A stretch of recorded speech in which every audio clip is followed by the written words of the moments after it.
Halo anak-anak, berjumpa kembali dengan Bapak. Untuk pertemuan kali ini kita akan membicarakan teks eksplanasi muatan pembelajaran bahasa Indonesia. Sudah siap anak-anak? Baik.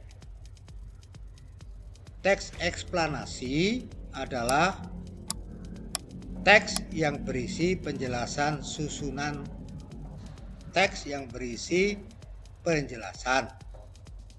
Susunan teks eksplanasi biasanya terdiri yang pertama, paragraf pertama itu isinya tentang pernyataan umum berupa topik masalah atau permasalahan umum yang akan dibahas. Sedangkan pada paragraf yang kedua dan seterusnya itu berisi fakta, pembuktian, atau proses penyelesaiannya dari sebuah topik yang dibahas. Dan paragraf yang terakhir biasanya berisi simpulan, pesan, atau kesan tentang topik yang dibahas. Setiap teks eksplanasi memiliki informasi penting yang dapat dipelajari.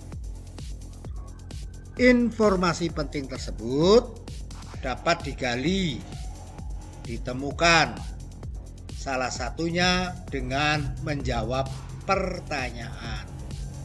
Pada pertemuan terdahulu kita sudah mempelajari kata kuncinya. Kata apa saja yang menjadi pertanyaan? Bisa mengapa, bagaimana, di mana, ya, dan seterusnya. Kata-kata kunci itulah yang menjadi pedoman nanti untuk menuliskan teks eksplanasi. Informasi penting yang sudah kamu temukan dari membaca teks nanti bisa disampaikan baik secara lisan maupun secara tertulis kepada orang lain ataupun kepada kawanmu. Saat penyampaian informasi penting, yang harus dipastikan adalah suara kalian harus jelas.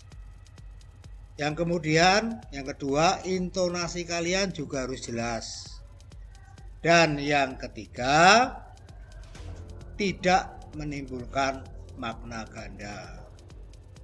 Informasi penting dalam teks eksplanasi juga dapat kamu sampaikan dalam bentuk gambar seri.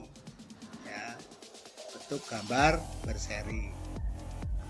Yang pertama-tama kamu harus menemukan informasi penting yang terdapat dalam teks tersebut. Kemudian tuliskan ulang informasi yang kalian dapat.